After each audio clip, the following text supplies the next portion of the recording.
It's almost 4, and there you sit moving. Clay's train will be here in a few minutes. Well, you better hurry, honey. Aren't you coming?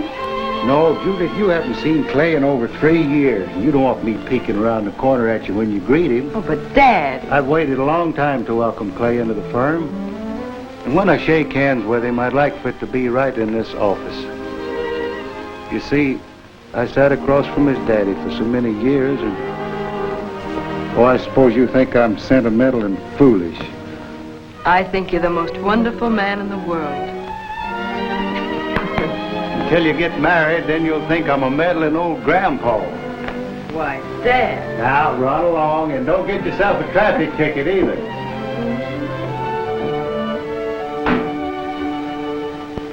Well, I guess now you understand, Abe.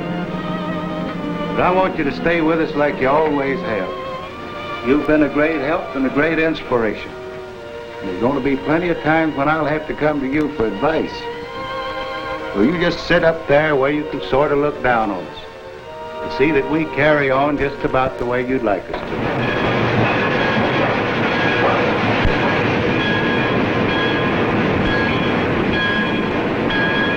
Well, how does she look? I can't see her. I'm not talking about Judith. I'm talking about the town. Oh, swell. Great. It's hard to believe a place could grow so much in a few years. And it's just started, Clay. There are more opportunities in this town than you can... Judith! Clay! How are you, I'm sweetheart? fine. How are you? Oh, you're looking swell. I wish this train would stop. I've been waiting so long for you.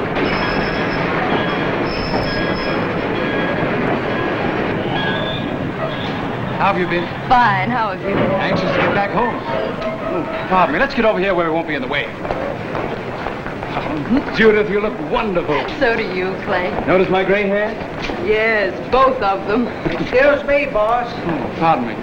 Gosh, I was so glad to see you, I almost forgot about your father. Where is he? Oh, he thought he'd better not come because He's not ill. Oh, no, he just thought he'd rather greet you in the office. Same old Lem. Hello, Judith. Hello, Mr. Tapley. I don't want to interrupt, but I think we should finish our talk, Clay. Oh, Mr. Tapley and I have a little unfinished business we started in the train. Why don't you run on ahead and tell your dad I'll be there in a little while. All right, Clay. I won't keep him long, Judith. Bye. Bye.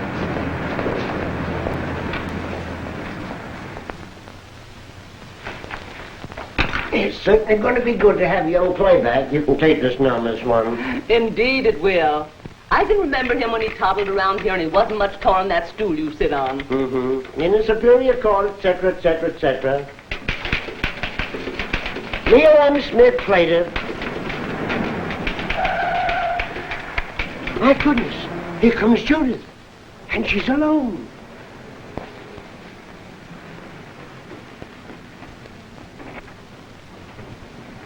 Judith's back, and she's alone.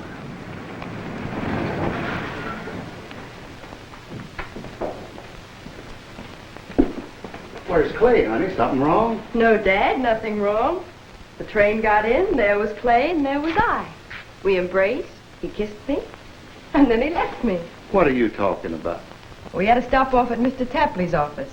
They wanted to continue some business they were discussing on the train. Tapley was on that train.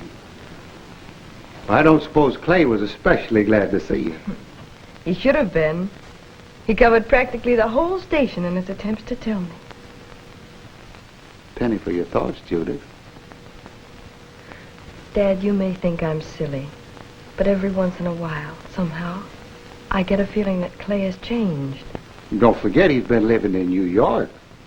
Oh, I guess it was just my imagination. I better see how Drusilla's getting along with that dinner. Or that thing you women call intuition, which gets you into trouble lots of times. Tell Drusilla to fry that chicken crisp and use plenty of butter. I'm paying for it. She's not.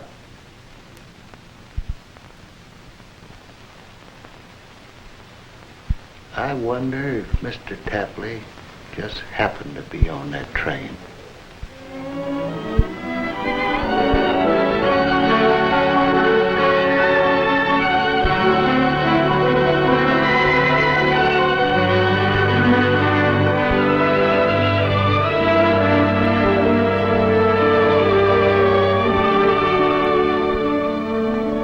Well, how does your hometown look from the top of a skyscraper? Like a giant, stretching out his arms. No, just getting out of his swaddling clothes. Clay, in another 5 years, this is going to be the biggest little city in the country. There's the new power plant over there. My associates provided the money to build that plant. Represents a big investment. I had a hard time selling the idea to my stockholders. Here's another private office. And incidentally, I had one of the best artists in the country do that panel. If you take a look from the window here, you can see the river. There it is. It stretches for miles. We harnessed the water, got cheap power, which in turn brought important industries, and as a result, thousands of new people came here. It's hard to realize that all this has happened in the few years I've been away. And we've only started. There's the library, the waiting room.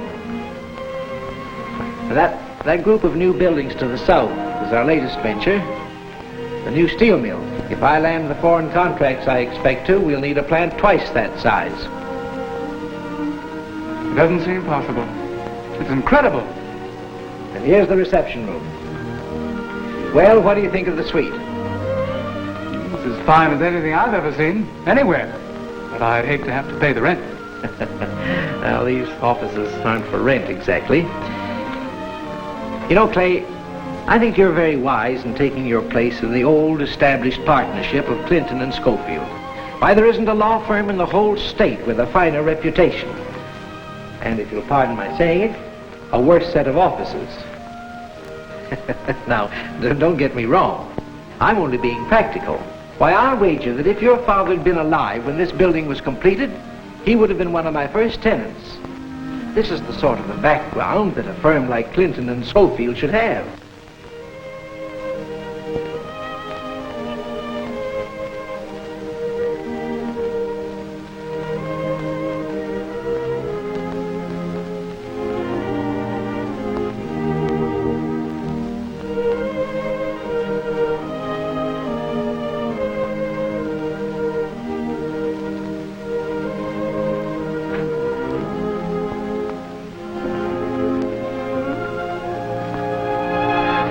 It almost scared me out of the 10 years' growth.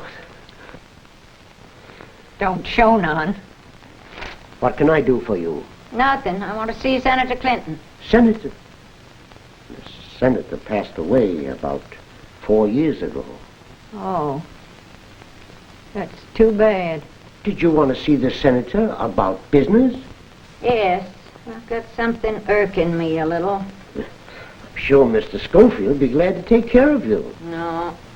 It wouldn't seem right unless it was a Clinton. Clintons took care of us mountain folks for years. There was a young one, wasn't there? Yes, there was a young one. And as fine a boy as you ever laid your eyes on. Can I see him? Well, I've been expecting him. And he's here now. Who'll I say wants to talk to him? Tilly Clark, from up creek, close to Scrooge's Pass, where the river narrows. Most folks call me Aunt Tilly. Oh, I've heard of you, Aunt Tilly. You're the widow lady with the 9 kids. No, 10, counting little Yancey. Homer give me him, and then he up and dies. Well, you just make yourself comfortable, Aunt Tilly. Mr. Clinton will be right with you.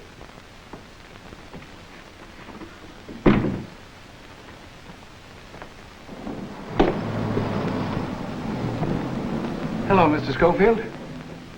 Hello, son.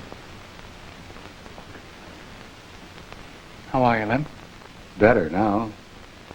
Stand back. Let me take a look at you. Chest 40, weight 31, and still wear the same size hat.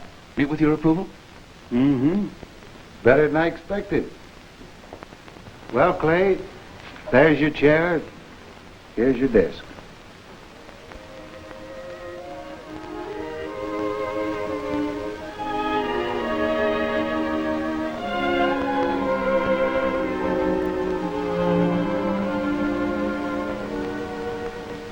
Clinton and Schofield. Seems like I've been waiting a long time for this. Welcome home, Clay. Thank you, Lem. Say, looks like your reputation's preceded you. You got a client waiting for you already. For me? Says you'll have no dealings with anybody but a Clinton. Come in, Aunt Tilly. I tell you, this is my partner, Clay Clinton. How do you do? You're the spitting image of your pa when he was a boy. I reckon you hear about the time couldn't nobody serve a summons on Bud Hawkins, and your pa got on a horse and rid through the slush and the snow the whole day till he found him setting a skunk trap. And Oh, right excuse me, I tell you, but it's getting kind of late. I'll tell Clay that story later. In the meantime, suppose we just get down to what's troubling you now. You see, I got a young'un, little Yancey. He's my leastest one. And I've been saving up so that I could take him to see a city doctor, 'cause he's been ailing. Always ailing. He ain't never been able to get around except with a hickory crutch. And I've been putting the stint money and some money I got from a little scrap of land in a stone urn. And I had it buried up there by the yule log where I keep the chickens. Well, the rooster disappeared. I didn't think nothing about the urn with the money. But when I found him dead, killed by somebody, I naturally got to thinking. 'Cause if a man just come to steal a chicken, he wouldn't have left him there after he killed him. There ain't many folks up my way low down enough to steal off an old woman that has to scrape like I do. No, ain't many. Oh, I'm sorry, Mrs. Just call me Aunt Tilly. I'm sorry, Aunt Tilly, but you see, well, I'm afraid your case is a little out of my line. I'd be more than glad to help you, but I'm sure Mr. Schofield can handle the matter much better than I. You take care of her, please, Lem, if you don't mind. I'll run over to the house and see Judith. You'll excuse me, Aunt Tilly? Mr. Schofield will take care of her. Spitting image of his pa, all right. Looks like him, but don't take after him none. Clay's all right, ain't Tilly? The only trouble is he's been away too long. He hasn't been back long enough to get on to our ways of doing things. Don't you worry. He'll take your case all right. No Clinton never let anyone down.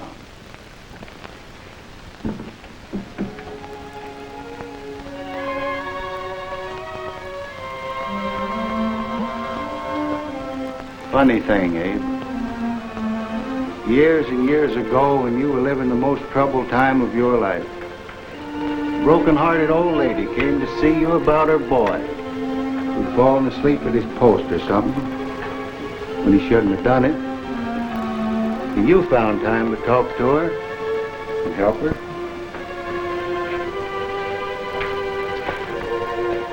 It sure is getting to be a mixed-up old world. Have you any objections to a man making a lot of money? I'd be a hypocrite if I had. I only object to a fella cutting corners on two wheels while he's doing it. Clay, I can't understand why, if Mr. Tapley's so anxious to have us represent him, he doesn't let us do it right out there where we've been all these years. It's because he's modern and looks ahead. He thinks we can accomplish more in newer and bigger offices.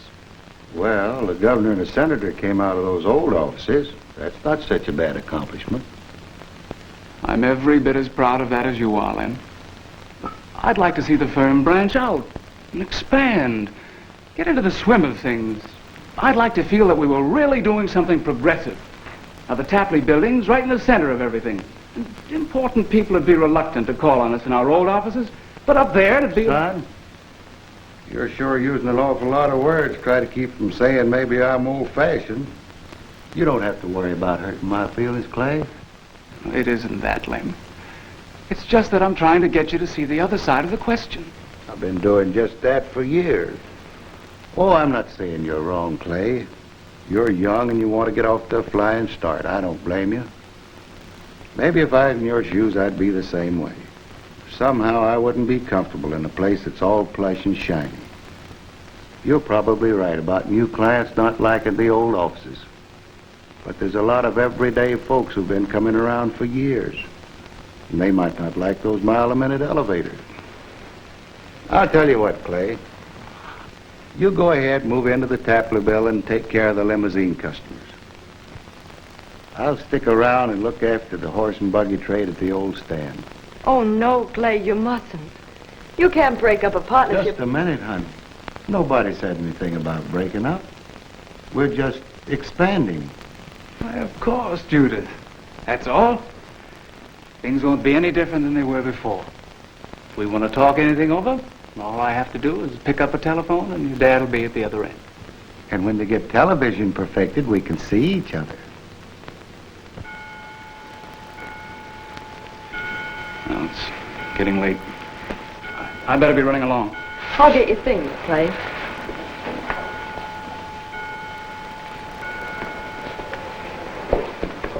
Still get up as early as you used to?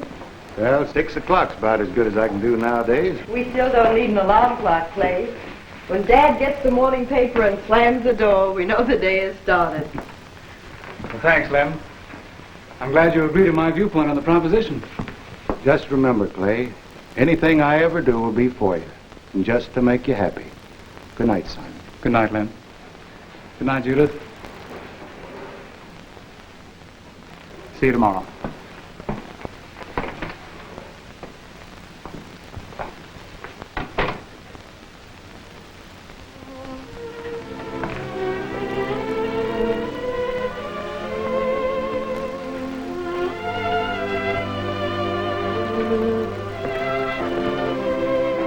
Then it's all settled.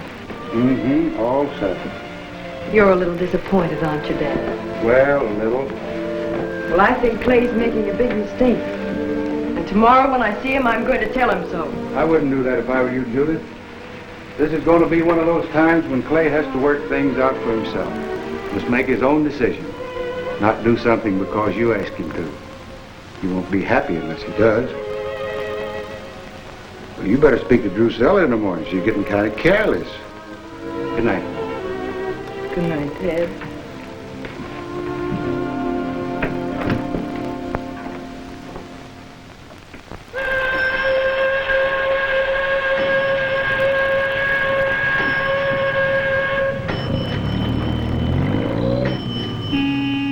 Come over here, Joe.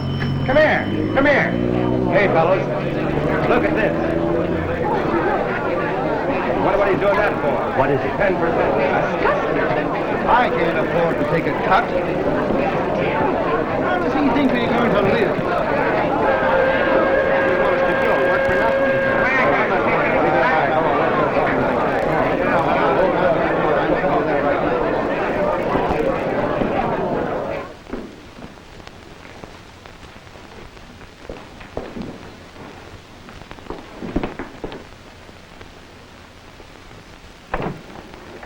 Good evening. Good evening. Mr. Schofield, he is in? Yes, sir, but he's fixing to go out and he's powerful late already. I would like only to see him for 1 minute. Well, just set yourself down there. Drusilla! Drusilla! Yes, sir, Mr. Schofield. Come and help me with this doggone hangman's knot. Sometimes I think the fellow who invented dress suits had a personal grudge against me. Oh, hello, Jim. Hello, Mr. Schofield. I'm sorry I should have to break in on you this way, but You look like you got something important on your mind, Jim. Anything that's important shouldn't have to wait. Mr. Tapley, today he posted this notice on the board by the mill. Thank you, Drusilla. Will you run up and get the rest of this monkey suit? Yes, sir. Come on in here, Jim. 10% wage cut. Straight on down the line. What's he doing that for? That we do not know, but there's no good reason for it. Everybody says Tapley's making money, lots of money. Maybe he's trying to pay for that party he's giving tonight. Excuse me, Mr. Schofield, I don't get it. Oh, it just strikes me funny. Here Tapley's giving a shindig that's going to cost him a lot of money. Just to welcome Clay home. Doesn't seem right, a man throwing away dollars with one hand and reaching for pennies with the other. Sit down, Jim. We don't care how Mr. Tapley wants to spend his money. It's his money. He made it. But it ain't right he should cut our pay when he's making plenty of profits. Did you talk to him about it? No. We made up a committee, only he wouldn't have anything to do with it. And then I went, alone. But he wouldn't see me either. That's why now I come to you. We don't want any trouble, Mr. Schofield. Mr. Tapley has done a lot for us. He built big factories. He gave us work. And you've done a lot for Mr. Tapley. He's got value received. If only he would be fair. I thought maybe if you would talk to him, huh? Oh, sure. I'd be glad to talk to him, Jim, but I can't promise you it's going to do much good. You know, Mr. Tapley has a peculiar habit of turning off his ears when he wants to. He certainly had a nerve coming to you, counsel for the Tapley Enterprises. Oh, sit down, Clay. We're discussing something important. Have I missed some of it? Won't take you long to catch up, son. Jim Hanna came to see me tonight. Jim Hanna? Yes, with the request that Lem tried to tell me how to run my business. Well, not exactly. He was telling me more about how the employees run their business. On credit, mostly. Trying to keep up homes, buying food, raising kids. Doing a lot of things on wages they'd considered fixed. Wages they'd planned on. Well, why did he come to you? Because Mr. Tapley wouldn't see him. Maybe he didn't like those elevators. I'm not attempting to be insinuative, Lem, but you're certainly a peculiar type of corporation counsel. Well, maybe. But I've always had an idea counsel is a fellow who tries to keep his client out of trouble. That's all I'm aiming to do. Well, I don't feel there's anything to discuss with Jim Hanna and his crowd of troublemakers. I don't think this is a legal question. It's a question of business. And when it comes to that, I'll make the final decision.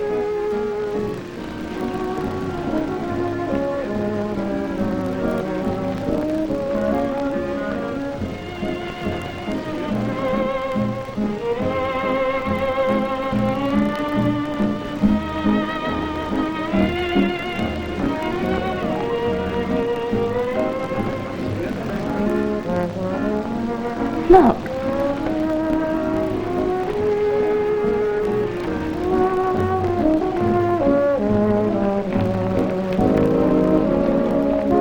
Just a moment, miss. Are you looking for someone?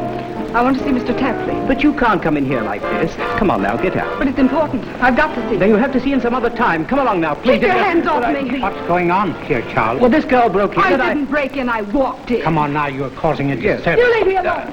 I want to see Mr. Tapley, I tell you. You're not going to make me get out until I see it. Oh, yes, we are. And if you don't quiet down, we'll call the police. Go ahead, call him. See if I care. Maybe if they arrest me, what I want to see, I'll get me paid. Trouble, Frederick. This young lady is causing a scene, sir. She insists she wants to see you. Do you want to speak to me, young lady? I certainly do. Don't you think you should introduce yourself? You don't have to be sarcastic with me, Mr. Tapley. You wouldn't know who I am if I told you. I'm only one of hundreds just like me who work in your factories. Do you mind stating the reasons for your personal and unusual visit? The 10% wage cut, Mr. Tapley. It amounts to 32 cents a day in my case, just a bottle of milk and half a pound of butter. Does it mean that much to you? Just a minute. No, you wouldn't be interested in that. All you care about is profits and more profits. 30 cents, 50 cents, 80 cents, down the line.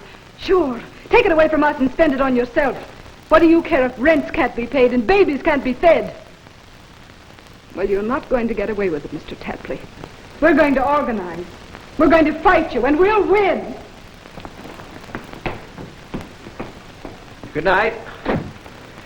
You must excuse this uncalled for interlude. It wasn't part of the planned entertainment. Shall we dance, dear? No, thanks, Clay. I think I'd rather sit this one out.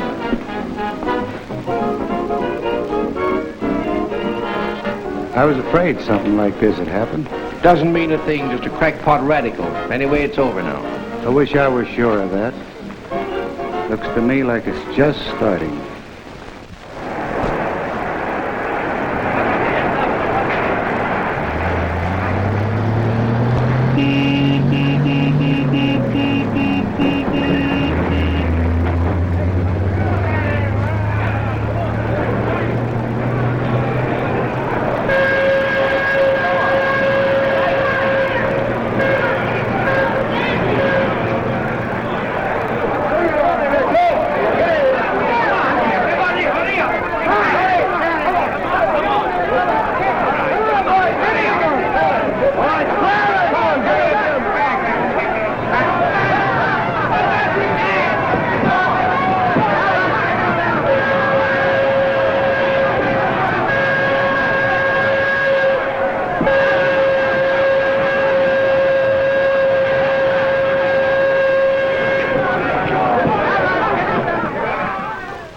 So I've called this special meeting of the Board of Directors to discuss the strike situation.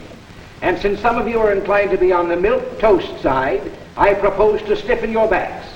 For that reason, I want to acquaint you with exactly what I intend to do. Excuse me for being late, folks. Hello, Nettie. Hi, Lem. I had to stop off at the courthouse. Say, we found that fellow that killed Aunt Tilly's rooster. Sit down, Lem. I've just started to discuss the strike situation. My reason for the 10% cut is competitive. In order to underbid other companies doing our kind of work, it's necessary to cut production costs. Now, this is only the first step. Looks like a step in the wrong direction. Momentarily, but don't forget, I propose to break the strike. It might cost less to call off the wage cut. Excuse me, please. Mr. Tapley, aren't the plants doing just about all the work they can handle at the present time? Yes, but I'm looking forward to expansion. I'm going after some foreign contracts. Well, I may be a little dense, but with the plants running at full capacity and all of us receiving excellent returns on our investment, it would appear to me we should use every effort to keep things running smoothly. That's just what will happen. If the strikers don't return to their jobs by tomorrow morning, I'll have others in their places. I'll smash the strike. I don't see how you can do that with all these people knowing each other the way they do. You can't pit neighbor against neighbor. I don't intend to. I'll bring in strike breakers from the outside. But that always means trouble, violence. Isn't there some way of settling this thing peaceably? No one denies the right of employees to organize to protect their own interests, nor should anyone deny Mr. Tapley the same right. Looks to me like side against side. Necessary, force against force. There's a little too much of that going on now, Clay. That's what's keeping this world topsy-turvy. I'm rather surprised at your philosophy, Lem, considering that for a good many years you've made money. Sure, I've made money, but I didn't do it by taking anything away from folks. I did it by helping them. I'm agreeable to cutting profits and calling off the strike. Well, I'm not. I founded this business, and I'm going to run it as I see fit. Nobody can deny you that right, Mr. Tapley. I hope not. I built factories. I brought business and opportunity to this town. I took on a great responsibility. Everything but the human responsibility. Excuse me, Mr. Tapley, but I've been wondering, where do you propose to get these strike breakers? That's arranged. Shep Muir and 150 of his men are ready to come in here whenever... You can't do that, Mr. Tapley. Why can't I? It took us years to get Shep Muir and his gang out of this town. I remember when things first started booming, all the trouble we had with him. Why, if he comes back here, you can't tell what'll happen. I'm opposed to that, Mr. Tapley. I'll admit that out of this vast business you founded, I've become a rich woman, and I'd like to go on being a rich woman. But I don't believe that a dollar is the most precious thing in the world. I'm firmly against using Shep Muir and his men to break...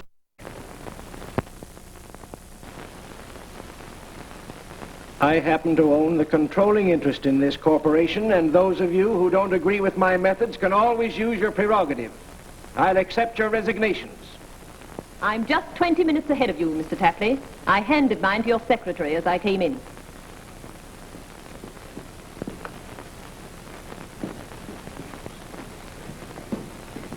Well, that's that. Anyone else want to resign? I'm seriously thinking about it, Mr. Tapley. A while ago, you were saying something about foreign contracts. Yes? You're not hoping a little war will start up somewhere, are you? Why, what do you mean? Well, I'm not much of a prophet, but I have a sneaking idea you're looking forward to something like that. And if that happens, I'm afraid I'd rather not be hooked up with you. Looks to me you're like some rich men I know to whom red blood spilled on a battlefield means nothing. But red ink in the profit and loss column, that's tragedy. To your kind, I suppose all those little white crosses in a soldier's burying grounds are just plus marks on the right side of the ledger. I resent that. You can't talk to me like that in my office. Well, I've done it. Clay, can I see you out here a minute?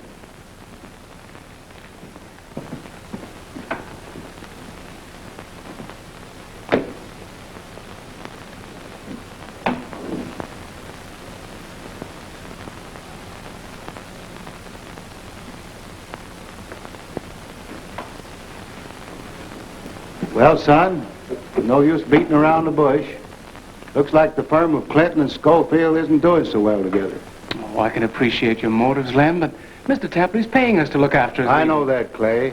But I've come to the conclusion that even though you may be, I'm not cut out for a corporation council. Why, just look what happens. The first time I open my mouth, I humiliate my partner and exasperate my client. Oh, we can fix that easily enough. I'll get Mr. Tapley. No, Clay. I'm winding up my brief but brilliant career as attorney for Tapley Enterprises right now. We can't do that. I didn't say we, I said I. Look, son, it's only a question of viewpoint. I don't know which one of us is right, only time will tell. But you gotta go it alone, son. We're on opposite sides of the fence. It isn't the difference in offices that separates us. It's the difference in ideals.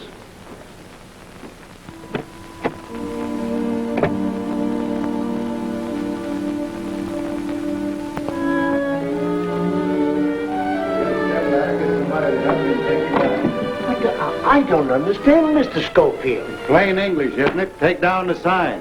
Oh, hello, honey. Hello, Dad. It's certainly going to look awful funny. All the brick around it will be faded. So long as some memories aren't faded. Listen, Stoney, I've had all the argument I wanted. All right. They're still going to look funny. Which sign were you talking about, Dad? Oh, the sign out front, honey. I'm having it changed a little bit. So it just reads Schofield. You mean that you and Claire... Oh, Dad, you haven't quarreled. Now, honey, you know better than that. It's just that we can't see eye to eye about certain things. That's because he's too ambitious. If he weren't in such a hurry to be a success... Sometimes I wish he'd never come back here. I wish he'd go away. I never want to see him again. Now, honey, don't let your heart get mixed up with my business. I want you to go on like you always have, seeing Clay and loving him. But this isn't half as important as you think. But do you know some of the biggest things in history only take up a little bitty space when you read about them later? Oh, Dad, I hope he isn't making a mistake. Oh, he'll make a barrel of mistake before he's 100. But he'll come through all right. I never knew a Clinton yet that ever went sour.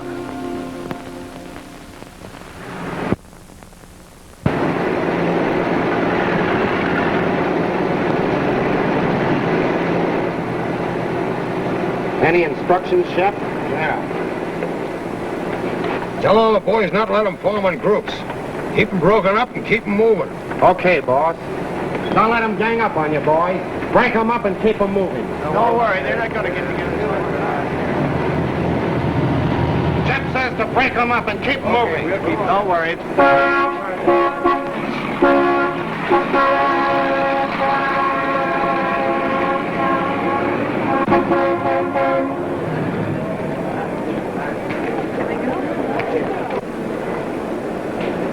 When did you hear this? This morning, Tom Flannery drove out the strip near the old creek bed to get a load of rocks, and he said he saw the men getting in the trucks. That looks bad. Certainly does. Maybe I better get hold of Mr. Schofield. What good will that do? Just talk and more talk. I say we ought to move right into these buildings. Then we'd have the upper hand. We'd win the strike, and quickly. Wrong. We can't do this, Tonya. The plant, it don't belong to us. That's like stealing another man's property.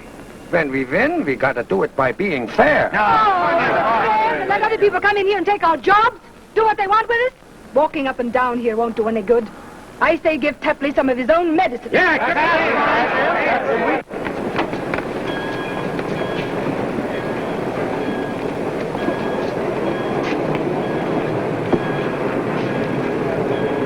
your bag, sir? Why should you carry any man's bag, comrade? Well, I've got to eat. There are other ways, comrade. What's the matter, Sam? Well, that guy's goofy. Here comes Shep, you and his gang! Come on, everybody! Come on! You and his gang!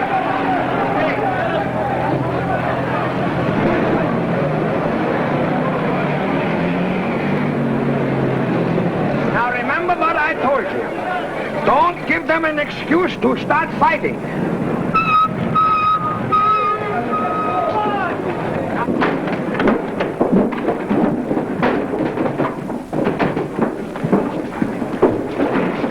Take a few of the boys and start a row to draw the cops. Right. You know, come on. All right, boys. All right, boys. Let me get outside.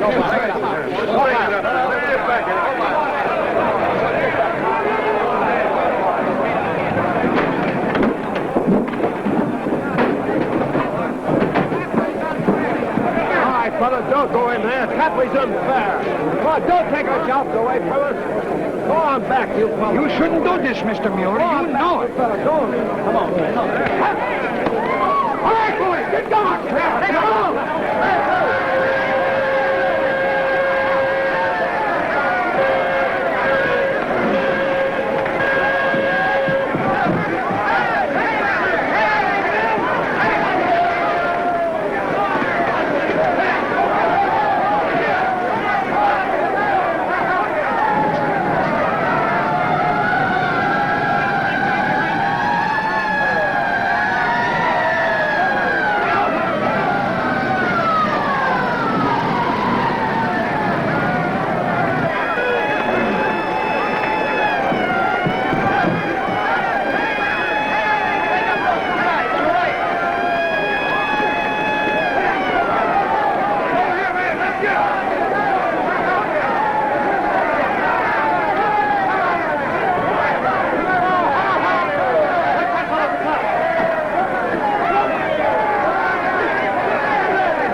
Please. Mr. Chairman. Yes, Frank. What I'd like to know is how long do we have to hold out? A lot of them have gone back to work already. Now, I can't see that this is getting us anywhere. We've got to stick together. It may take a little time, but soon they'll all come over to our side. Who's going to pay the rent and feed our kids in the meantime? Nobody. But Mr. Tapley will go on giving parties. He'll buy new cars. He'll keep taking money from us so we can spend more. And in the meantime, we'll starve. I told you we should fight Tapley with his own weapons. If we'd moved into that plant and held it, nobody could have gotten us out. We'd have won the strike right when we started it. Now there's nothing left to do but give up, quit, and go back beaten.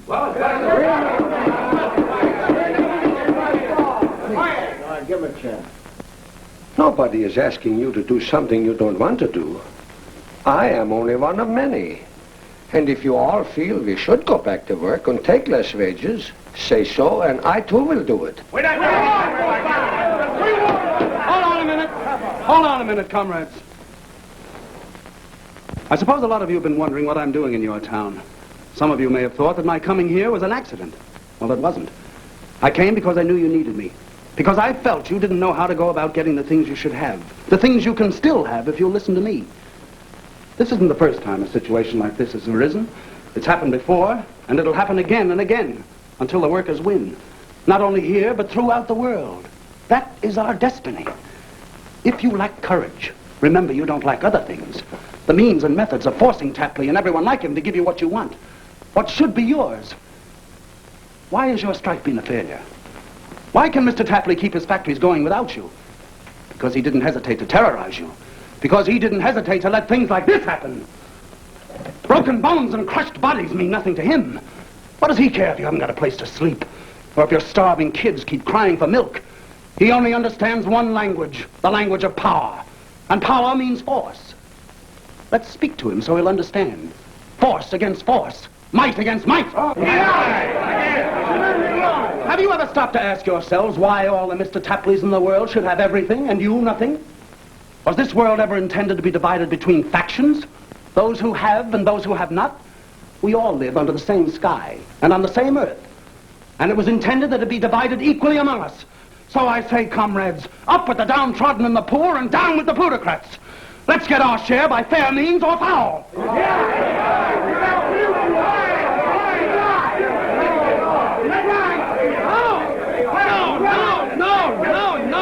No, please. Mr. Peters, do you know what you are saying? Do you know what you are asking us to do? Tonya, it was bad enough what you wanted to do. But this talk of breaking, taking things, why, it's like starting a war. Call it what you like. Mr. Peters, I don't understand when you talk about everybody getting his share. Until Mr. Tapley said 10% cut, I had my share. We all had our share.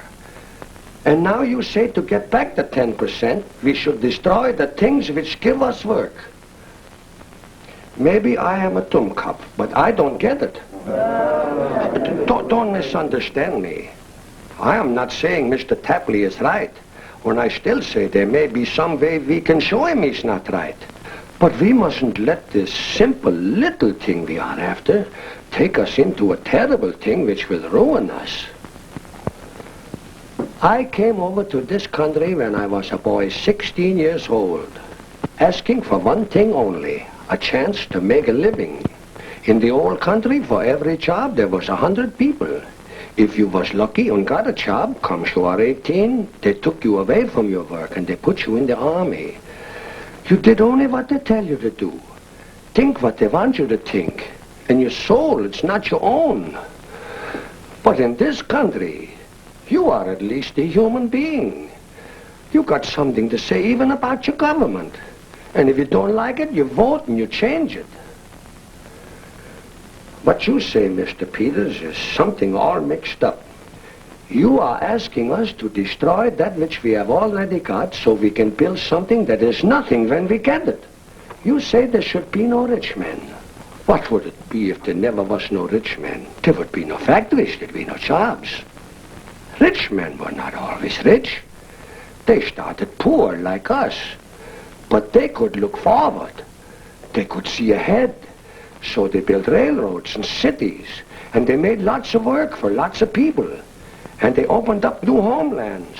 And people came from all over the world. And they worked hard. And they built up a great country. Our country. What do you want us to do now, Mr. Peters? Smash that country? It's a little late, Hannah, for that milk and water slop. In about a minute now, Tapley and the whole town will have the answer. You don't mean...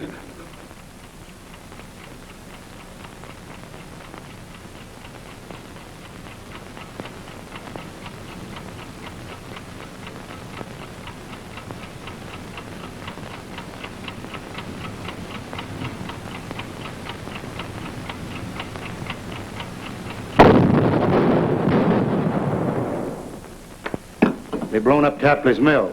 Judy, slip into a coat, honey. I'll start the car. Come on, Clay. I'll try to get Mr. Tapley on the phone. Be right with you. Operator. No, we haven't heard of anyone who's hurt yet. No, sir, we do not know. No, I haven't been able to reach the mill. I'll meet you there. Attention everyone, please. The police department requests that you do not drive out toward the Tapley mills. Please avoid causing traffic holdups. You will interfere with the fire department. Those of you who insist upon going to the Tapley mills, please use the north road only. The use of other roads will handicap the fire and police departments. They're working under great difficulties, but have the situation fairly well under control. So far, no casualties have been reported. Please remember, though, do not drive out to the mills unless you use the north road.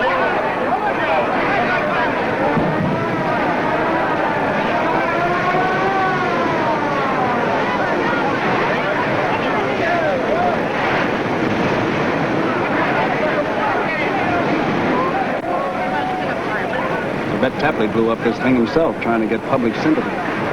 Hear what he said? Tapley did it to get public sympathy. Tapley did it to get public sympathy.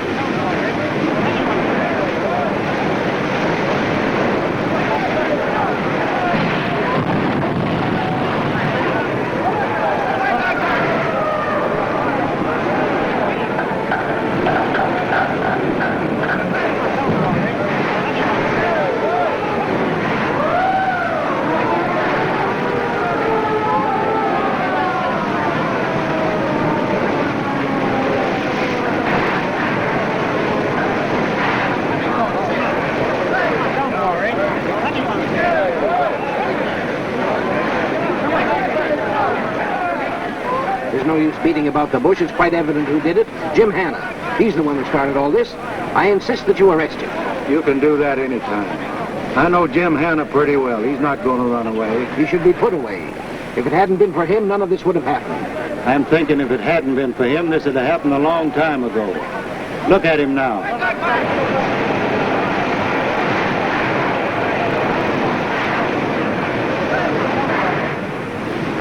Doesn't look like you're making sense, does it, Mr. Tapley?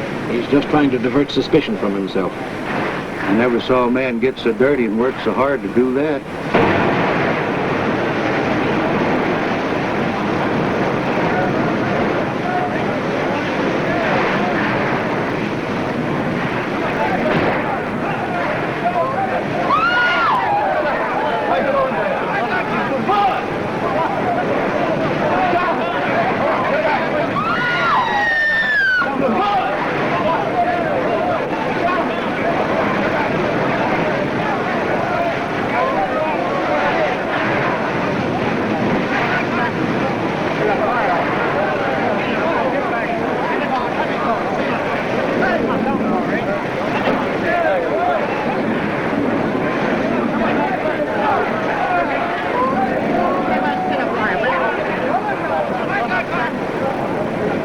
This man wasn't killed by the fall, he's been shot.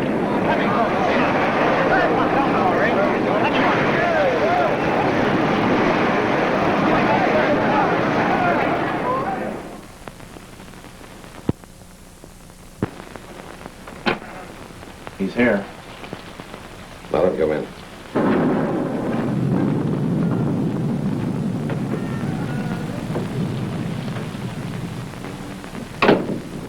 How are you, Mr. Tapley? I was kind of expecting you. Sit down, make yourself at home. Sorry my place ain't as swell as yours, but I guess I'll be moving uptown one of these days. Shep, I'm pretty positive I'm all wrong about this. But did you have anything to do... Sit down, Mr. Tapley. You seem all upset. Shep, the whole town's gone fighting mad. Everyone's up in arms. They've called a citizens' meeting for tonight, and all the old-timers are talking about vigilante committees. So what? Do you know what'll happen when they find out who killed Jim Hanna? Not so awful much. You see, the fellow that did it has influence. And protection. Protection? Sure. In addition to that, he was just following our orders. You said you wanted Hanna put away, didn't you? I didn't hire you to do that. I have nothing to do with it. You understand? Absolutely nothing. Well, you didn't point any guns or pull any triggers. But you're head man in our organization. You've paid us and you've backed us. And you're gonna stick with us. You go to that meeting tonight? Yes. Wait a minute, I'll go with you. Do you think you should? Sure, I gotta go. I figure it'd look bad if I wasn't there. And it'll sure look good if I get there with you. I want to be right on the ground in case anybody gets any notions. You see, I ain't as dumb as some people seem to think, Mr. Tapley.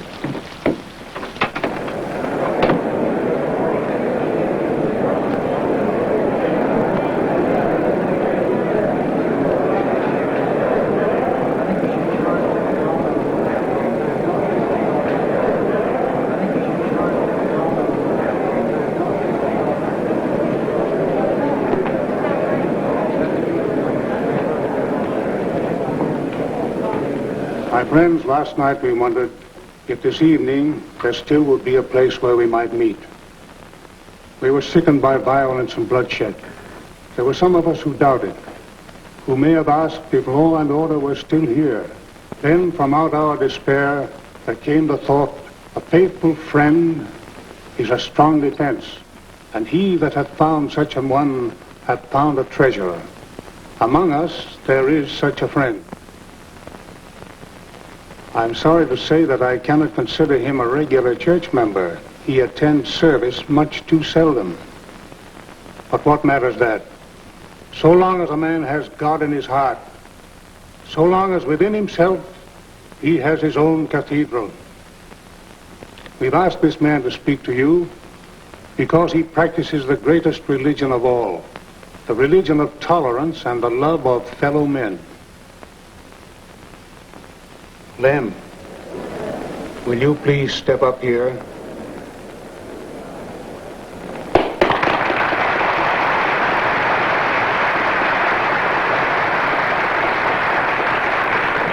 Jumping Jupiter, I didn't think you was talking about me. Well, you make me feel as if I ought to sprout wings and fly right out of here. I'm afraid the minister's made me so good that I just ain't. Well, we better get on to cases, folks. There's a lot of serious business on hand.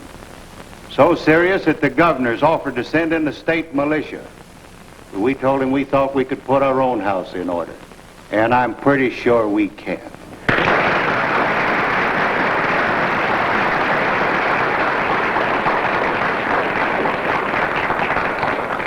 When we first talked of having this meeting, we thought that if we looked among those who might not come, we could find the fellows who blew up Mr. Tapley's mill and the man who killed, or caused to be killed, Jim Hanna. I'm afraid we've been outsmarted. Seems if anybody and everybody who had anything to do with it is here. Most of you folks can remember when we hardly needed a police force in this town. Looks like now, if we let things keep on going the way they've started, the biggest police force in the country couldn't handle it. Looks like our little town has suddenly become so rotten with factions and isms that we're drawing flies. Looks like it's about time for somebody to start handing out fly swatters. Seems awfully funny to me that a little thing like a wage cut should make necessary the destruction of property and the killing of a man in cold blood. But maybe Jim had to die for a purpose. Perhaps that's the only way he could drive home his message. You see, when they killed Jim, they didn't only kill a man. They killed a patriot. And they started something they just can't finish. I knew Jim a long time. And he represented something there's too darn little of in this country today. So we called this citizens' meeting to serve notice that we don't want any outside influences or inside organizations with highfalutin names. We aren't interested in any fancy-colored shirts. We're pretty sure if every man will wear his own shirt and follow his own conscience, it'll work out all right. Just so long as the only colors he thinks about are red, white, and blue.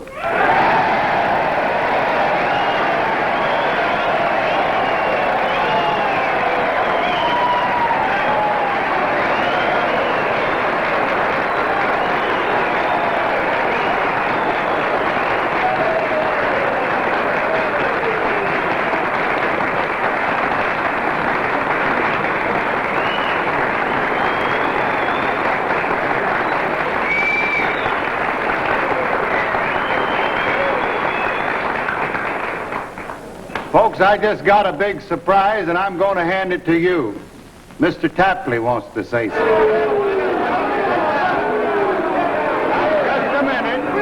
Just a minute now. Let's go whole hog on this fair and square business. Mr. Tapley.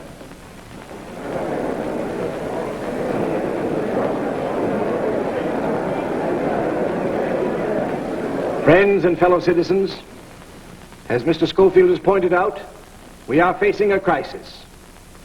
Regardless of my personal interests, I believe that every patriotic citizen should place the welfare of his community before his own opinions at a time like this.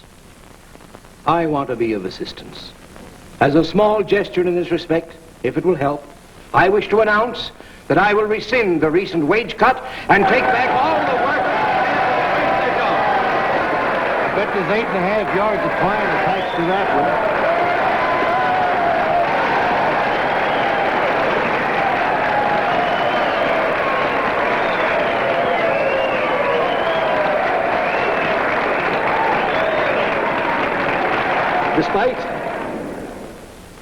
Despite what some of you may think, it was never my intention to cause unhappiness and strife. I am a great admirer of the men who helped to build this city and this country.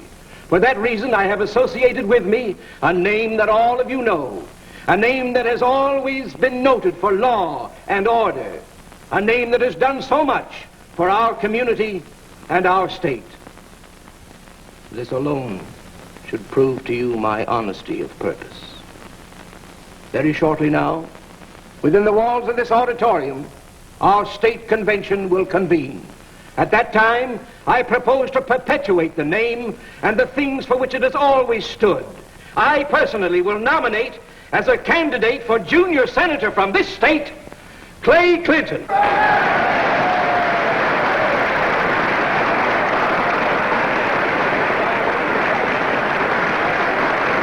Now the cat's out of the bag.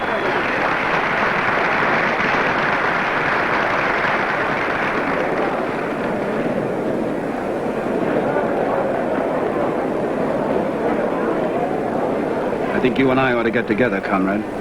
Good idea.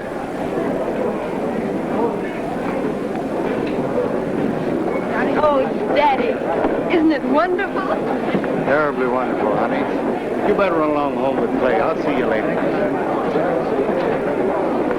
Larry, I don't understand. I think I do, Nettie, but I hope I'm wrong.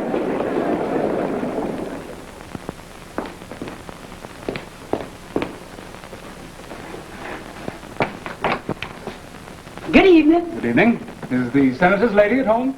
The senator's lady? Who's you talking about? Madam, I'm talking about Miss Judith Schofield. I understand she intends to marry Senator Clay Clinton. Mr. Clay, is you been drinking? Miss Judith.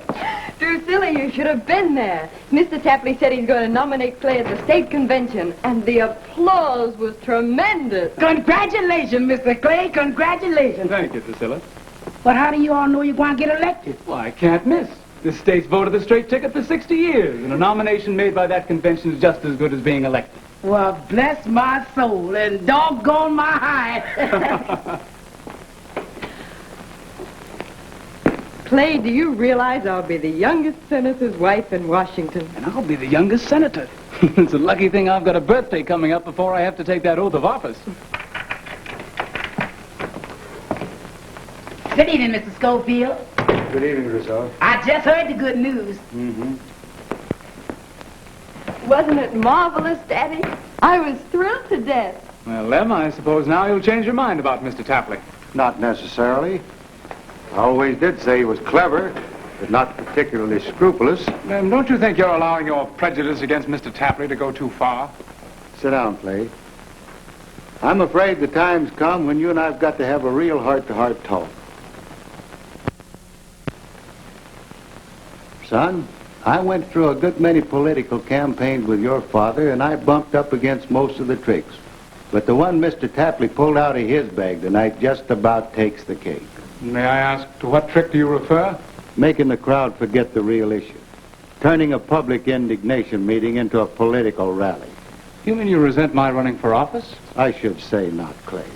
I only resent Mr. Tapley laying a foundation so he can control you. Lem, I consider that a reflection on my personal integrity. I'm not discussing your personal integrity, son. I'm only trying to point out your inexperience. And I'm not going to let you play ostrich if I can help it.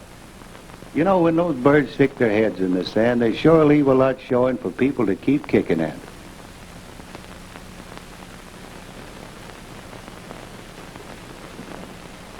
Son, your father and your grandfather held the highest offices the people of this state could confer.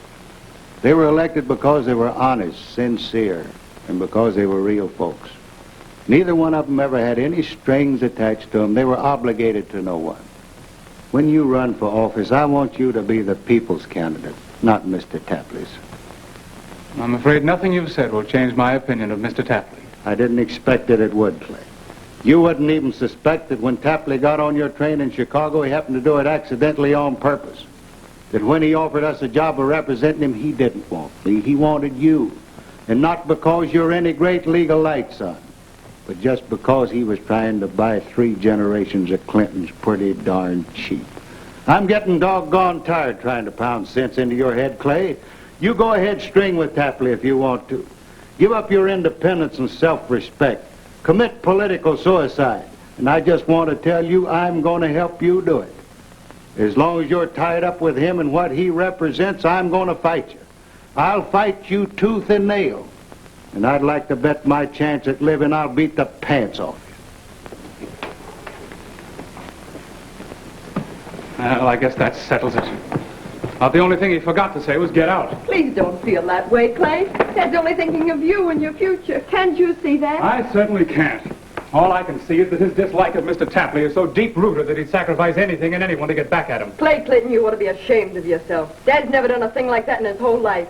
All he's trying to do is to keep you from making a fool of yourself. But he needn't worry any longer. You've done that already. Thanks for your very kindly opinion of me, Judith. I'll try and not annoy you with my stupidity again. Good night.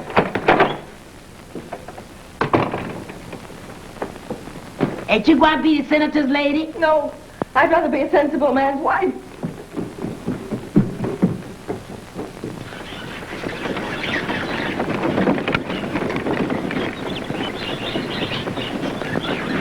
Maybe we oughtn't to be driving over this pretty grass.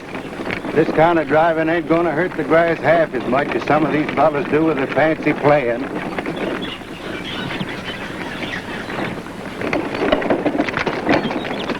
Oh, come on, Mr. Tapley. I'm sorry to interrupt you this way, but I've got something right important to take up with you. You certainly picked an odd time and place to do it. Oh, I kind of been breaking precedents lately. Precedents and whiffletrees. Do you know I've just done something I don't remember ever having done before? I went hunting for a client, and by Lucifer, I found me one. I don't see what that has to do with me. Oh, you will in a minute. Hey, Tilly, have you ever seen this gentleman before? Yes, sir. He come to my house, him and another stranger. Just a minute, hey, Tilly. We'll get to that shortly. Now, look here, Lem. This whole thing's ridiculous. How much did Mr. Tapley pay you for those 3 acres, Aunt Tilly? $50 spot down. $50? Uh-huh. That's all they offered, and I've taken it. Why were you in such a hurry to get all that money?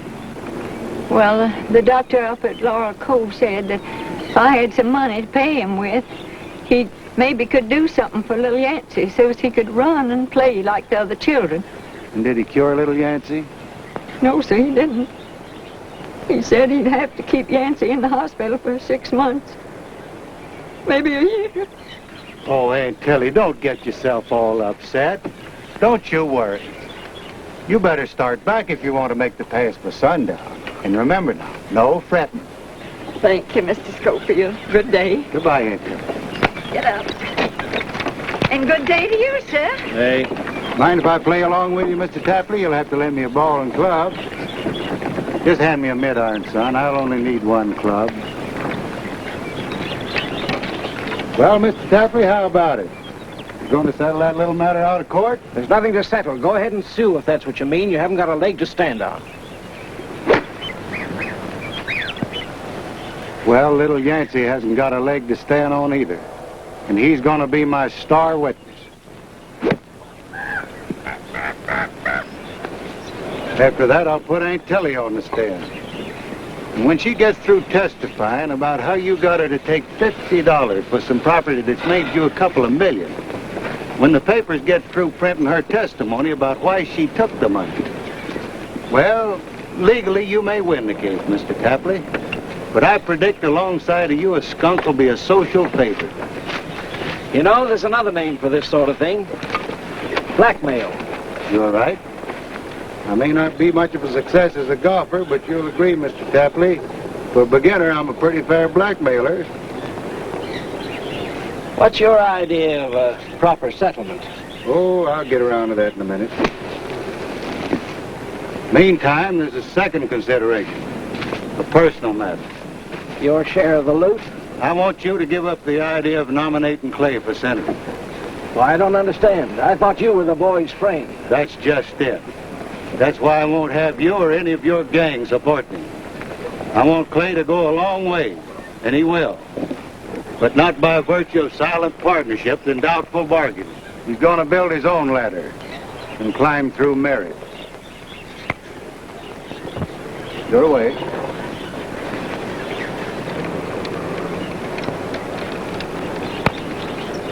Now we can get back to Aunt Tilly. I think you ought to arrange to pay the hospital bill for young Yancey. Shouldn't cost you over $5,000. Then you ought to set up a pretty sizable trust fund for the rest of those kids, in case anything happens to Aunt Tilly. Say about $50,000. Then I think you ought to pay Aunt Tilly something for that scrap of land. At least another $50,000.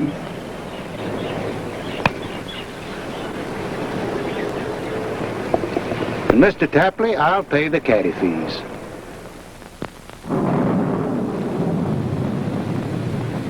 Looks like this can be a pretty big thing. And easy. First, we cause the workers to again become dissatisfied. Tonya, that's your job. You go back to work in the factory. You stir up discontent, and the workers will rise against Tapley. That'll nullify his trick of hiding behind patriotism to gain public sympathy. And how do you stop the police investigations? How do you stop them from trying to find out who blew up the plant and killed Jim Hanna? We use Tapley. First we crush him, and then we use him. Sure, he's got to come in on a deal like this to save himself. What if he won't? Don't think in terms of failure. Think of success, victory. Ha! Ha! Hooray! Hooray! What's got into you? I wonder if Jim Hanna can hear all this. I wonder if he's sitting up there watching you two, kidding each other, talking about one thing and thinking another. Tapley double-crossed us by hiring you, and he double-crossed you at the public meeting. Now you're double-crossing Tapley by lining up with him. And if you get the chance, you'll double-cross him. If he doesn't get you first. In the meantime, who'll do all the dirty work? Who'll get all the blame? We will. You call us comrades. Why? We're only comrades till you get through using us. Then we'll be slaves. Or maybe just dirt. I believe in getting what's coming to us. But not your way. Not through blowing up things. Or killing people. You can count me out. Comrades.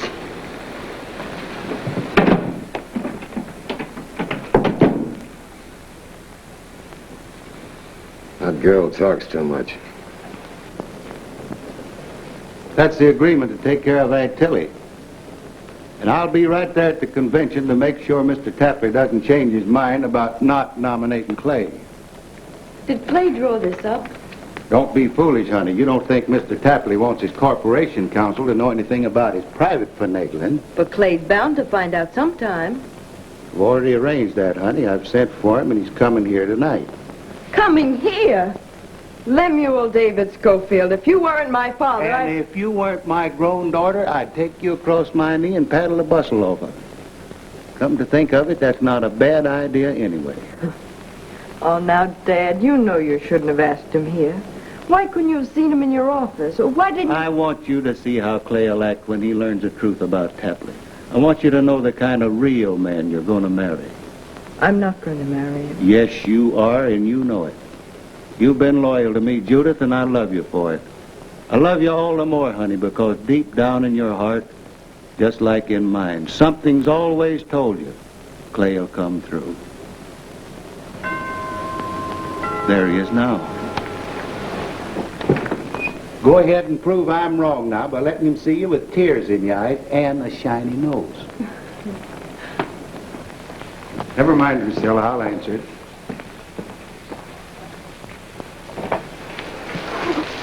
Mr. Schofield, Sheffield. Drusilla, get some hot water, quick. Some towels and a blanket. Honey, get Tom Donovan on the telephone. Tell him to rush over here with a doctor and an ambulance.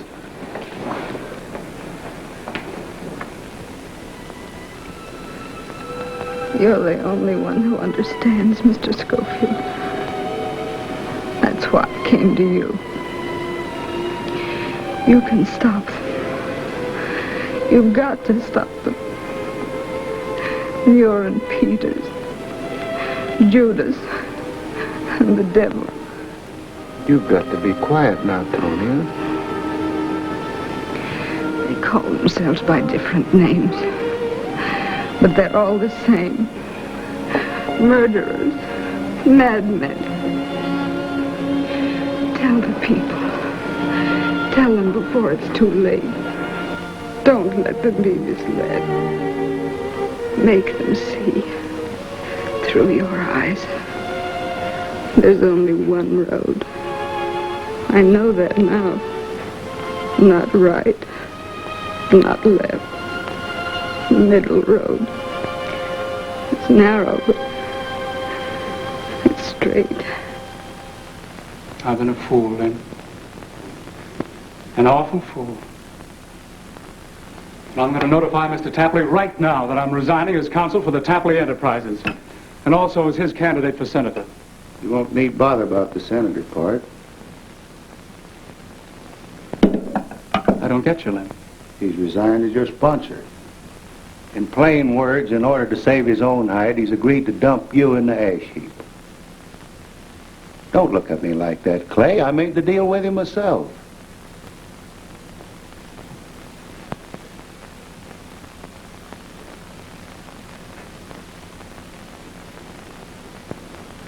I'm going over and bump his head on his front doorstep. And when I get through telling him what I wouldn't do that if I were you, Clay. You know, good politicians don't always do things when they think of them. They wait for the right time.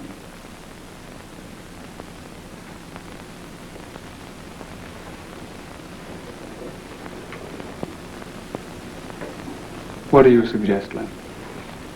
I'd let Mr. Tapley tell you, in his fatherly way, why it's to your best interest not to run for senator. And then? And then at the convention, he'll get up and nominate his candidate.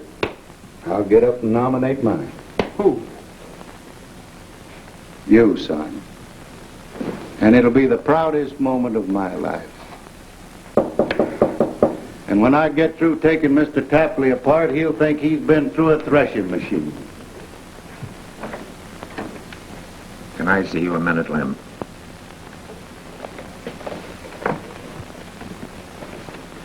How is she? Can't tell you. She told us about everything we need to know. Then she... What do you say if we take a walk around the block? Sure, Tom. I've got a couple of ideas I'd like to try on you. It's raining out. Don't you want an umbrella? I should say not. Last fella I read about who carried one of those things got himself in an awful mess.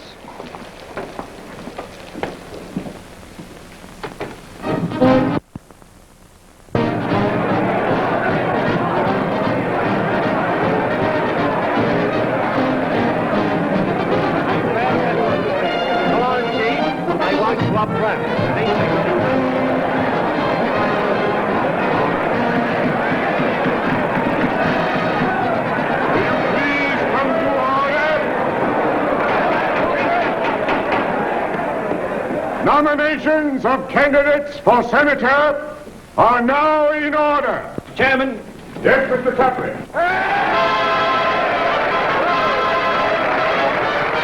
I wonder if something could have happened today.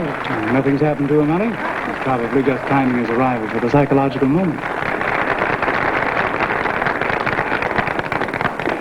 Mr. Chairman, a short time ago, I had occasion to make a public statement regarding the nomination of a potential candidate for junior senator from this state. Since then, it has become quite evident that conditions have undergone a change.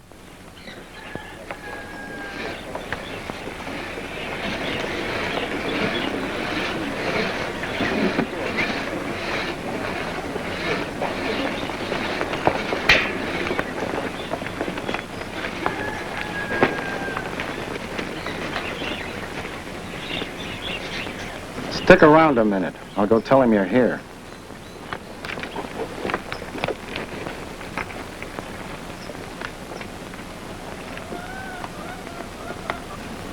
Hello, Mr. Schofield. Something I can do for you? Yes, Shep. You can save a lot of trouble by coming along back to town with me. What for? Shep, I've been sworn in as a special deputy to arrest you for the murder of Jim Hanna. Maybe for poor little Tony if she dies. You got nothing on me. Supposing you had, what chance do you think you've got of taking me back with you? All I'd have to do is to snap my fingers and they'd carry you out of here. You should have brought an army along. I did bring something like that. You'll kind of look around up on the rim, you'll see a few boys. They haven't done much fighting since 1917, but they think they're still pretty good at it. The last time they did the fighting, they weren't quite sure what it was all about, but they are this time, Shep. And if you feel like having a good old-fashioned bloodletting, you go ahead and snap your fingers. And the boys will be glad to oblige you. It seems kind of foolish for all those boys up there, your men down here, to get to fighting over a thing that only concerns my taking you back to town. That's almost as foolish as a couple of generals getting two great big countries to fighting because they can't make up their minds where they want the armies to squat. You know, I've always had an idea generals ought to do their own fighting once in a while. I thought if you had any real objection to going back with me, you and I could settle it. What are you trying to do, Mr. Schofield? Commit suicide? Not exactly. You see, Jim Hanna was a friend of mine, Shep. And I'd just like to settle a personal grudge. Well, I'm sorry, Mr. Schofield, but you asked for it. And you're going to get it. Come on, boys, get back and give us some room.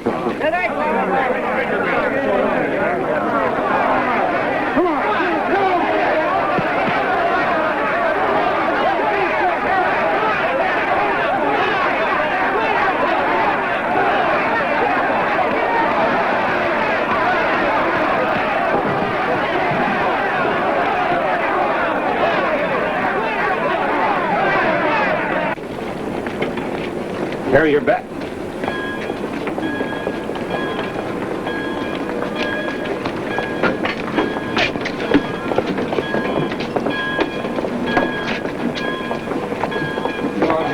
You can't do this to me. I'm an American citizen. I demand my rights. You can't do this, I tell you. I'm an American citizen. My rights.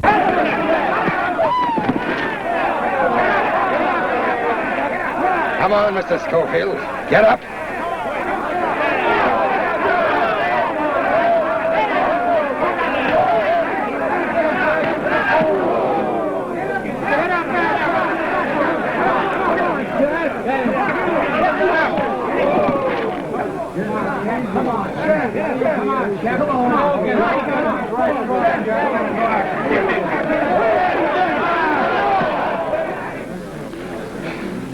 Come on, Mr. Muir. Get up.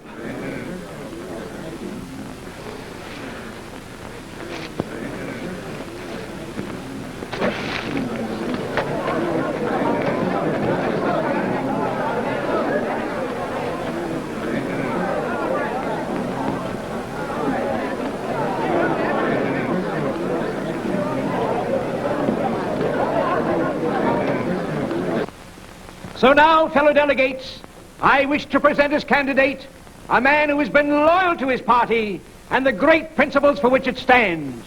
A man who will carry the standard of his party to even greater heights than before. It makes me wonder if something did happen to your dad. Should be here by now. I nominate for the right to represent our great state the upstanding, honest, tried and true Phil White.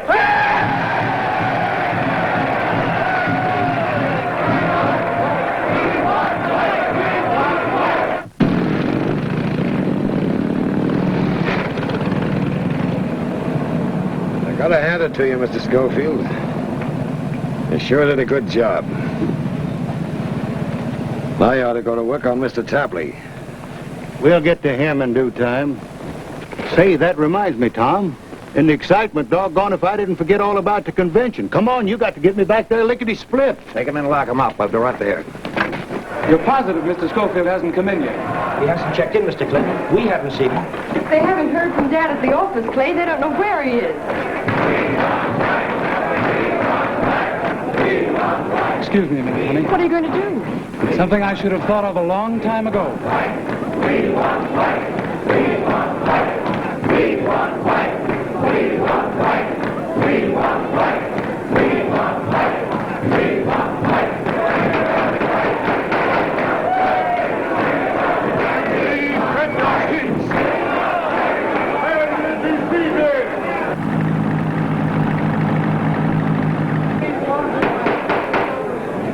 Are there any other nominations?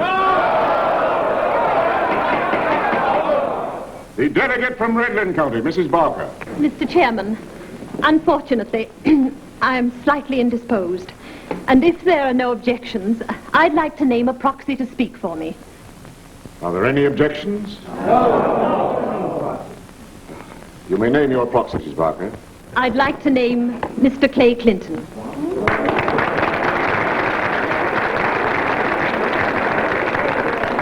Mr. Chairman, ladies and gentlemen, thank you for your consideration.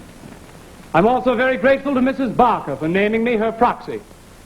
At least it gives me an opportunity to thank Mr. Tapley for explaining his idea of my allegiance. Unfortunately, Mr. Tapley has neglected to tell you that his sudden decision to name a candidate other than myself was brought about not because he was thinking of the good of the party or the fair name of our state, but because he found he could not control me. Mr. Chairman, I rise to a point of order. We are convened to nominate candidates, not to explain personal ideas or motives. I demand that the Speaker confine himself to the business at hand. Perhaps we then will be treated to the unusual spectacle of a young man nominating himself. You may proceed, Mr. Clinton, only if you intend to nominate. Mr. Chairman, I do intend to nominate someone. A man who can ensure the unbroken line of senators elected from this party. That is why I must nominate a candidate other than one sponsored by an element which believes in turning public indignation meetings into political rallies, which makes agreements with unwanted organizations that have brought nothing but violence and disgrace to our city and our state, which used a name known for its honesty and trustworthiness only so long as that name could be made a blind to cover doubtful activities. But our first duty is not to party or political affiliation. It is not to power or money. It is to fellow man. And only a candidate that knows this duty and will fulfill it regardless the cost can continue the 60 years of unbroken victory we've enjoyed thus far.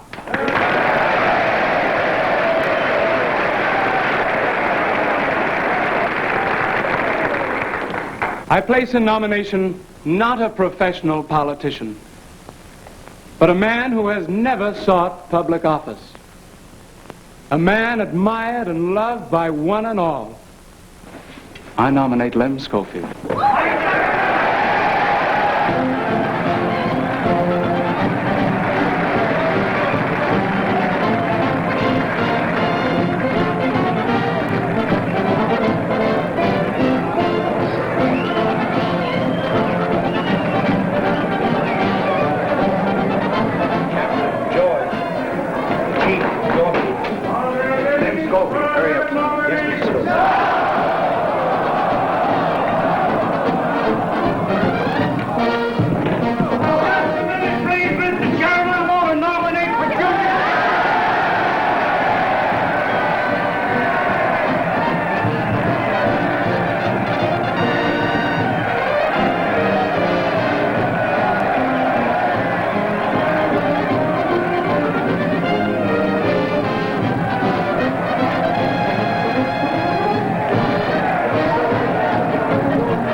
Sorry, J.T.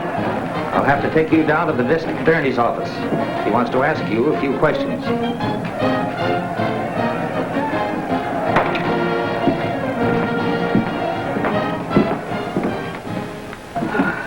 We just heard about it over the radio. Congratulations. Thank you, Stan. Please accept my sincere good wishes. Oh, but Dad, you should have heard Clay's speech. You don't know what you missed. Judith, that's all you've been talking about, honey. It wasn't a speech. I just repeated a lot of things I'd heard Lem say. What a day, what a day. Shall I get you an aspirin, Mr. Schofield? No, never mind, Miss Swan. Would you like a drink, Mr. Schofield? No, thanks. Dad, you look tired. You ought to go over to the house and lie down. I'm not tired, honey. I'm just plain scared. Scared? What about? All my life, I've been giving advice to other people about how to run their affairs. I've even had things to say about what Congress has been doing. And once in a while, I've even caught myself thinking I'd make fewer mistakes than the president. But there's a heap of difference in telling other folks how to manage the destinies of a country and all of a sudden being called on to have to share and actually running it yourself. That's what scares me. I feel like some little child groping around in a dark place. And I'm going to need help. Lots of it. Honey, why don't you and Clay run along and take a little drive someplace? Stoney, you and Miss Swan can close up for the day. I'd rather be alone if you don't mind. Just like to do a little thinking.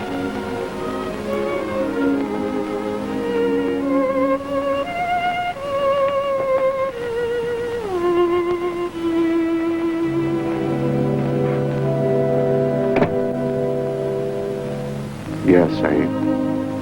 I'm sure going to need a lot of help. Maybe out there where you are, you can kind of put in a good word for me.